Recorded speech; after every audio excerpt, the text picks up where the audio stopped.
Morning, I'm Bill. I'm here with Jesse. Hello. We're at the Middlemost Garden. We're here at the Captain Avery Museum and Gardens, and we do the maintenance here. We've raked and used a blower and cleaned the leaves off. So we're just going to walk around here and take a look and see what we've got.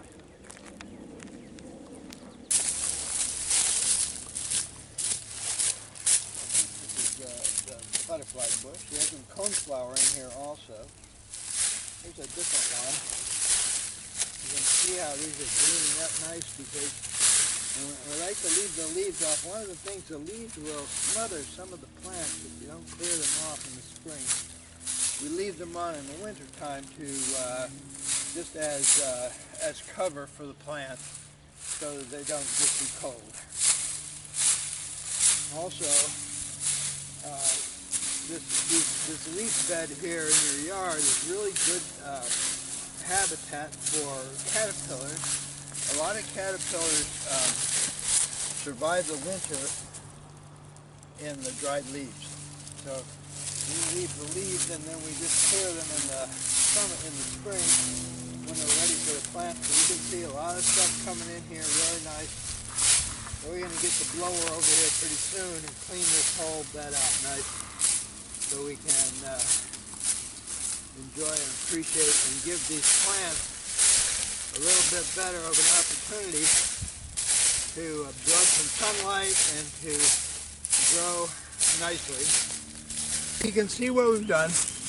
We haven't done much on the bed yet, although we really didn't need to. Up in here we have some coneflower and some butterfly bush. And back in here we have what we call blue star. That's coming in really nice. We've got along the road here, we've got a grass bed. This is all tall grasses. We came in here with a scythe. You know what a scythe is, Jess? Yeah. And we sliced all this down, cut it back down. Now we're going to come in here with the rake and maybe a blower. That's what we've done here. We raked and blew this off really nice. It's a really nice moss plant that's been green all year. We kept the leaves off. Secret to growing moss: keep the leaves off. We like moss. It's a really nice, durable plant that keeps some color all year round. We've cleared out a lot of the leaves which we left on over the winter time to nurture the caterpillars and the insects and feed the birds, and also to insulate the plants from any severe weather. We haven't had much severe weather. We cleaned up this whole area here, creating a little bit of a swale here. This is a low-lying area that's wet, so we're planning on doing some planting back up in there. We just moved the leaves in there, and we're gonna be pulling those up and putting some kind of plant life in there. This is what the rain garden should look like after it's cleaned up. You can see we've cleaned the debris out of it, and that allows the water just to drain on down here. If you look over here on the other side, you can see we haven't quite completed it yet. We've moved all the debris into the swale of the rain garden, and we will have to come in here and pull that out, pick that up, and take it over to our compost. This area here is a combination of moss and grass. Here's that chickweed we were talking about. You see what happens is this spreads out like this, and then it smothers the plants around it. So it's very competitive, kind of aggressive. So the best way to control it is do it by hand. You just come around, pick it up, and pull it out by, you can get that tap root, then you can, there you go. See that? All that looks nice. Like I said, the early pollinators like it and get some nourishment from it. But what happens is, and that's its advantage, it comes in early before everything else starts to grow. So you have to get on top of it and pull it out. Some places they grow this as a food crop. It's an edible plant, Well, from the name, I believe it's used to feed chickens. oh yeah, it's called chickweed, but And that might be, but it's edible, makes a really good tea. And it has a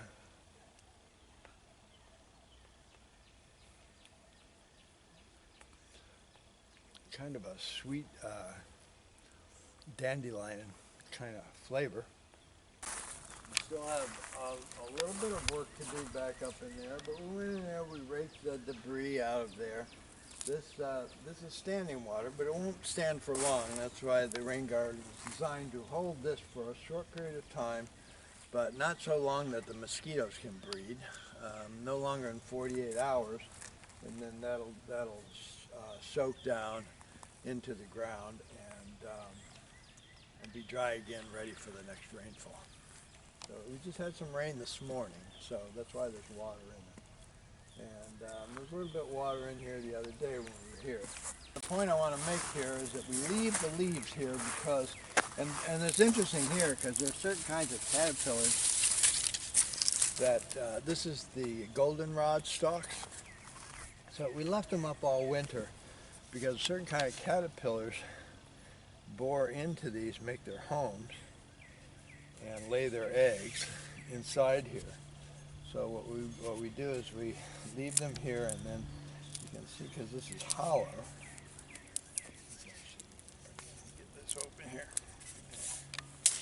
Yeah, there you can see where it's got a hole that goes up through it. So the caterpillars can get in there. They can be nourished by that over the winter time, and then in the spring they will emerge and make a chrysalis, and in a couple of days they'll emerge as butterflies and moths.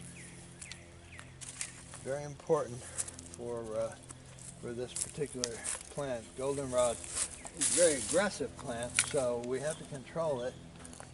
There again, like the chickweed, it's a beautiful plant, and we like it. But you can cut it back, and because it grows, it has an extent like a rhizome, so it grows up all year round. So it's coming in nice here. This will be really nice when it comes in. That goldenrod went up like way up this high. Golden flowers up on top.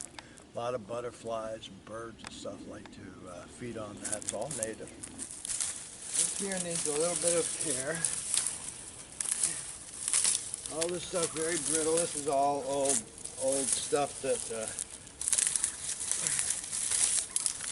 we can take it out, and you can see how the plants are all coming in really nice in here.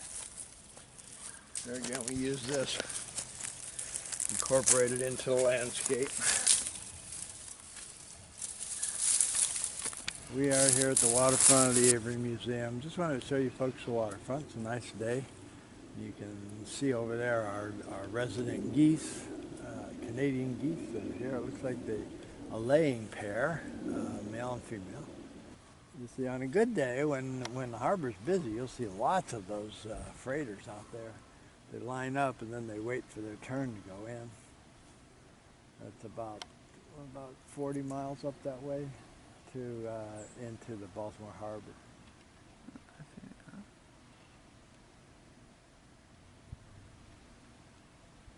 There is a shipping channel. You know, most of the bay is pretty shallow.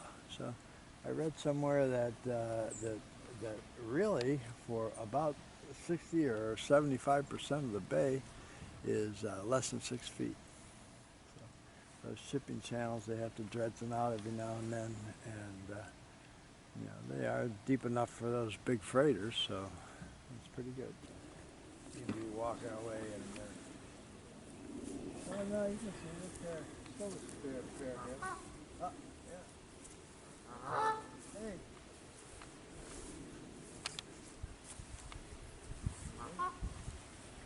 They're saying don't get too close.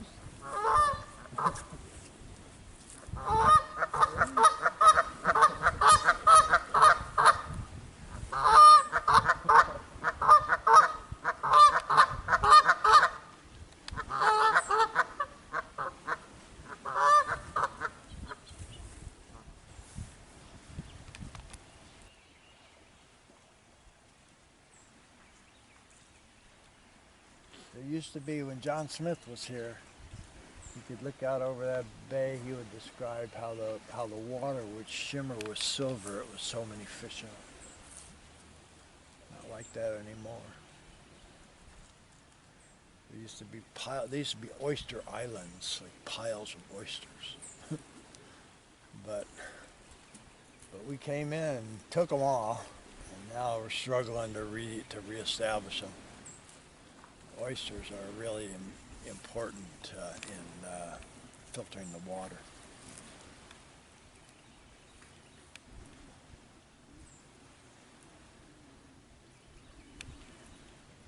Okay.